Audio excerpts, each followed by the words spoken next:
കേരള ബ്ലാസ്റ്റേഴ്സിലേക്ക് ഏറെ കുട്ടികൊഴിച്ചു കൊണ്ടുവന്ന പ്രീതം കോട്ടാൽ ശ്രീനിധിയുടെ അക്കാറിലേക്ക് പോയത് നിങ്ങൾ എല്ലാവരും അറിഞ്ഞിട്ടുണ്ടായിരുന്നു. ആ വാർത്ത കാണുമ്പോൾ ഓർമ്മ വരുന്നത് വളരെ വലിയൊരു ചതിയായിരുന്നു. ചതി എന്ന് പറഞ്ഞാൽ കുറെ വർഷങ്ങൾക്ക് മുമ്പ് ഇവാൻ ബുക്കോമാനോവിച്ച് കേരള ബ്ലാസ്റ്റേഴ്സിന്റെ പരിശീലകനായിരിക്കുന്ന സമയത്ത് കേരള ബ്ലാസ്റ്റേഴ്സിലെ ഏറ്റവും ബ്രൈറ്റ് പ്രൊഡക്റ്റ് ആയിട്ടുള്ള സഹർ അബ്ദുൾ സമദിനെ മോഹൻ ബഗാൻ സൂപ്പർ ജയൻസിന് മറിച്ച് നൽകിയിട്ടായിരുന്നു പ്രീതം കോട്ടാലിനെ അവിടെ നിന്ന് മാഗ്നം കൺസ്ട്രക്ഷൻ കൊണ്ടുവന്നത്. കുറച്ച് പൈസയും ട്രാൻസ്ഫർ എമൗണ്ട് ആയിട്ട് മോഹൻ ബഗാനിൽ നിന്നും കേരള ബ്ലാസ്റ്റേഴ്സിന് കിട്ടി. നിങ്ങൾ ആലോചിക്കണം, കേരള ബ്ലാസ്റ്റേഴ്സിൽ നല്ല പെർഫോമൻസ് കാഴ്ചവെച്ചിട്ടില്ല, ദുരന്തം പെർഫോമൻസ്. അത് കഴിഞ്ഞിട്ട് ചെന്നൈയിൽ പോയി അവിടെയും ദുരന്തം പെർഫോമൻസ്. ഇപ്പം ഐ ലീഗിലേക്ക് തരം താഴ്ന്നു പോകുന്ന പ്രീതം കോട്ടാല് അന്ന് വിന്നിംഗ് മെന്റാലിറ്റി ഉണ്ടാക്കണമെന്ന് പറഞ്ഞായിരുന്നു. ഇന്ന് സഹൽ അവിടെ നിൽക്കുന്നു. മോഹൻ ബഗാൻ സൂപ്പർ ജയൻസിന്റെ ഏറ്റവും കിടിലൻ പ്ലെയർ ആണ് സഹൽ അബ്ദുൾ സമദ്. കേരള ബ്ലാസ്റ്റേഴ്സിൽ ഏറ്റവും പൊട്ടൻഷ്യൽ ഉള്ള താരവും സഹൽ അബ്ദുൾ സമദ് തന്നെ ആയിരുന്നു. അന്ന് സഹലിനെ മോഹൻ ബഗാന് നൽകിയിട്ടായിരുന്നു ഈ പ്രീതത്തിനെ പോലെ ഒരു എടുക്കാച്ചരക്കിനെ മാഗ്നം കൺഫ്യൂഷൻ കൊണ്ടുപോകുന്നത്. അന്നത്തെ ഏറ്റവും വലിയ ചതി എന്താണെന്ന് വെച്ചാൽ ഇവാനോട് ചെയ്തതായിരുന്നു ഏറ്റവും വലിയ ചതി.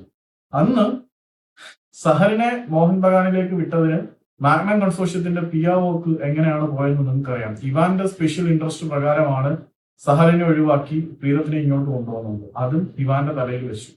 അങ്ങനെ ആരാധകർക്ക് ഇവാനോടുള്ള ആ ഒരു വൈകാരികതയെ വളരെ നന്നായിട്ട് മുതലെടുത്ത് ഇവാനെ ചതിച്ച ഒരു മാനേജ്മെന്റ് ആണ് മാഗ്നം കൺസോർഷ്യം. ഏതായാലും അവന്മാര് പുറത്തേക്ക് പോകുന്നു എന്നുള്ളതിനകത്ത് സന്തോഷം മാത്രമേ ഉള്ളൂ.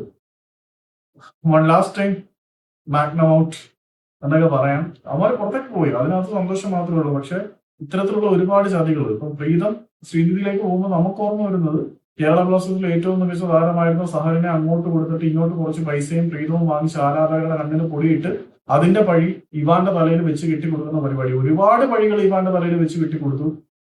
എല്ലാത്തിനും മറ്റേ വാക്കൗട്ട് പ്രൊട്ടസ്റ്റിന്റെ പേരിൽ ഇവാൻ സ്വന്തം പോക്കറ്റിൽ നിന്ന് പൈസ എടുത്ത് ഫൈൻ അടയ്ക്കുന്ന അവസ്ഥ വരെ എത്തിച്ചിട്ടാണ് ഇവന്മാര് PR വർക്ക് നന്നായിട്ട് നടത്തി സിമ്പതിയും സപ്പോർട്ടും നേടിയെടുത്തത്. പറയുമ്പോൾ നമ്മൾ ഒരുപാട് കഥകളും ചതികളും ഈ മാഗ്നമായിട്ട് ചേർത്ത് വെച്ച് പറയേണ്ടി വരും. അപ്പം എന്തായാലും ഈ മാഗ്നമോട്ടിന്റെ സാധനം കൂടി ഓർക്കണം.